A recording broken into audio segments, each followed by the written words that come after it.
Hello dear students. आज हमारा जो वीडियो लेक्चर का टॉपिक है वो जो कल का जो रिमेनिंग टॉपिक था जिसके अंदर हम रूट एपेक्स की ऑर्गेनाइजेशन यानी रूट एपिकल मेरिस्टेम ऑर्गेनाइजेशन को पढ़ रहे थे। उसी के अंदर दो थ्योरीज हमने कल पढ़ ली थी, जिसमें पहली थ्योरी थी रूट एपिकल मेरिस्टेम के अंदर जो पहली जो थ्योरी हमने आपको बताई थी वो थी एपिकल सेल थ्योरी। और एपिकल सेल थ्योरी के अंदर हमने आपको इस डायग्राम के माध्यम से बताया था। दूसरी जो थ्योरी थी वो थी हिस्टोजन थ्योरी, और हिस्टोजन थ्योरी के अंदर हमने आपको इस डायग्राम के माध्यम से आपको एक्सप्लेन किया था। आज जो कि हेबरलैंड ने दी थी, हेबरलैंड और हैंस्टीन ने के द्वारा हमने एक्सप्लेन किया गया था। और इसके अलावा आज जो हम तीसरी जो थ्योरी आपको एक्सप्लेन करेंगे वो है कार्पर और कैप्पे थ्योरी, है ना। कार्पर और कैप्पे सिद्धांत भी इसको बोलते हैं। और ये सिद्धांत 1917 के अंदर शूप नाम के वैज्ञानिक ने सब प्रतिपादित किया गया है, इसलिए इसको सिद्धांत को कार्पर और कैप्पे सिद्धांत भी कहा जाता है। इस सिद्धांत को हम एक्सप्लेन करने से पहले आपको ये डायग्राम ये डायग्राम है।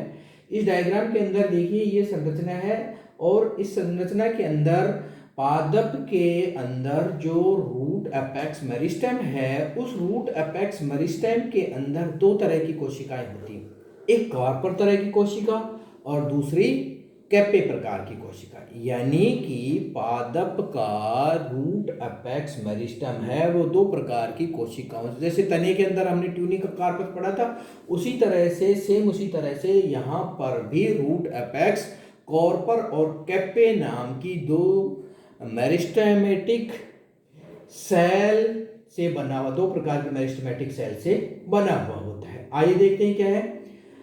इस सिद्धांत को बताने वाले शूप कहते हैं कि पादपों के अंदर जो रूट एपेक्स है वो मेरिस्टेम का बना हुआ होता है, पहली बात। दूसरी बात क्या है कि इसके अंदर कोशिकाओं की बहुत सारी समूह होते हैं।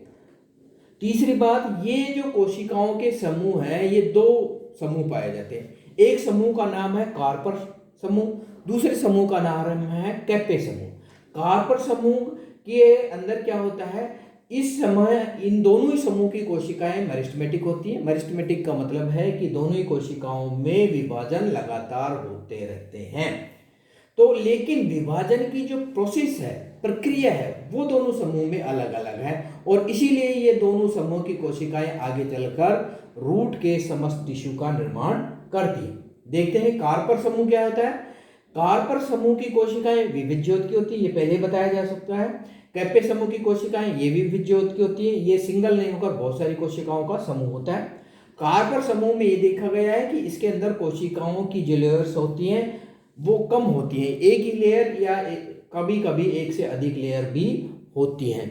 ये कोशिकाएं आगे चलकर एपिडर्मिस का निर्माण करती है। कार्पर समूह की कोशिकाएं क्या करती हैं, इस समूह के अंदर जो कोशिकाएं हैं उन कोशिकाओं में जो सबसे पहला विभाजन होता है वो एंटीक्लाइनल होता है, यानी जो सतह की लंबवत है उसके पैरेलल विभाजन होता है। और विभाजन के परिणाम स्वरूप दो कोशिकाएं बनती है। ये देखिए ये दो कोशिकाएं हैं, विभाजन के परिणाम स्वरूप दो कोशिकाएं बनती हैं। इन दोनों कोशिकाओं में से एक कोशिका के अंदर विभाजन होता है और दूसरी कोशिका के अंदर विभाजन नहीं होता है। कार्पर के अंदर जो नीचे वाली कोशिका है उसके अंदर विभाजन होता है, और इसके परिणाम स्वरूप तीन कोशिकाएं बन जाती हैं, और इसकी जो शेप हो जाती है वो उल्टे टी के आकार की हो जाती है। ये देखिए ये है, ये नीचे दो कोशिका है ऊपर एक, तो ये क्या हो गया, उल्टे टी आकार की कोशिका हो गई। और इस ग्रुप की जो कोशिकाएं हैं वो कहलाती हैं कार्पर समूह कोशिकाएं। कैप्पे समूह की कोशिकाएं क्या है, इन कोशिकाओं में भी विभाजन होता है, लगातार विभाजन करती है ये कोशिकाएं। और लगातार विभाजन के अंदर सबसे पहला विभाजन होता है इनके अंदर एंटीक्लाइनल होता है, पेरिक्लाइनल होता है, सतह के लंबवत विभाजन होता है, दो कोशिकाएं बनाती है। लेकिन यहाँ पर कार्पर की तुलना में उल्टा विभाजन है। उन्होंने कहा कि इस उल्टे विभाजन के अंदर क्या है, जो ऊपर वाली कोशिका है उसके अंदर अब ट्रांसवर्स डिवीजन होता है, उसके अंदर अब एंटीक्लाइनल डिवीजन होता है, इसलिए ऊपर की ओर दो कोशिकाएं बनती है और नीचे की ओर एक कोशिकाएं बनती है। और जो तीन कोशिकाओं का समूह है ये सीधे टी के आकार का होता है, इस समूह की कोशिकाएं कहलाती हैं कैप्टे समूह की कोशिकाएं। इस तरह से पादप के रूट एपेक्स के अंदर दो तरह की कोशिकाओं का संगठन पाया जाता है। ये देखिए, ये कार्पर समूह की कोशिकाएं हैं और ये हैं कैप्टे समूह की कोशिकाएं। इस कार्पर समूह के अंदर इस तरह का विभाजन होता है और कैप्टे समूह के अंदर इस तरह का। और ये कोशिकाएं, कार्पर और कैप्टे समूह की कोशिकाएं ही आगे चलकर पादप के समस्त रूट का निर्माण या रूट के जो बनाने वाले जो टिश्यू हैं उनका निर्माण करती हैं। नेक्स्ट जो चौथी जो थ्योरी है रूट एपेक्स के जो टिश्यूज हैं उनको समझाने के लिए जो थ्योरी दी गई है उसको कहा जाता है क्विसेंट सेंटर कंसेप्ट या शांत केंद्र सिद्धांत। क्विसेंट का मतलब होता है शांत और सेंटर का मतलब केंद्र और कंसेप्ट का मतलब सिद्धांत। ये सिद्धांत थॉमसन एंड क्लोस ने 1968 में दिया था। यह सिद्धांत सामान्य रूप से एक बीजपत्री पादपों में अधिक देखा गया है। इस सिद्धांत के मानने वाले वैज्ञानिक क्या कहते हैं कि पादपों के एक बीजपत्री पादपों की जो रूट अपेक्स है उस रूट अपेक्स में कोशिकाओं की जो 3 लेयर तो होती है, उन 3 लेयर के अलावा उनके केंद्रीय भाग में एक ऐसा सेंटर होता है जिसको कहा जाता है क्विसेंट सेंटर। ये देखिए 3 लेयर है, ये डर्मेटोजन है, अंदर वाली पेरिबेलम है और प्लूरूम है। ये 3 लेयर हैं। ये 3 लेयर क्या करेंगे? डर्मेटोजन एपिडर्मिस का निर्माण करेगी, पेरिबेलम कोर्टेक्स का निर्माण करेगी, प्लूरोम संवहन ऊतक का निर्माण करेगी और कैलिप्टोजन रूट कैप का निर्माण करेगी। ये तो सब संरचनाएं एक बीजपत्री में होती हैं। इसके अलावा थॉमसन ये कहते हैं कि एक बीजपत्री पादपों में इनके अलावा शीर्ष पर एक केंद्र होता है जिसे कहा जाता है क्विसेंट सेंटर। इस क्विसेंट सेंटर की कोशिकाएं क्या होती है? शांत केंद्रीय होती है। शांत का मतलब है इस सेंटर की जो कोशिकाएं हैं वो विभाजन नहीं करती हैं, इसलिए इस सेंटर की कोशिकाओं को कहा जाता है, इस सेंटर को कहा जाता है क्विसेंट सेंटर। इस सेंटर की क्या विशेषता है? इस क्विसेंट सेंटर की कोशिकाएं जो बहुत अधिक संख्या में हैं उनके अंदर क्या होता है? बहुत सारा रिजर्व फूड यानी खाद्य पदार्थ का बहुत से अधिक संचय इसके अंदर पाया जाता है। अर्थात ये जो भाग है ये भंडार गृह के रूप में कार्य करता है। इस भाग की क्या विशेषता होती है?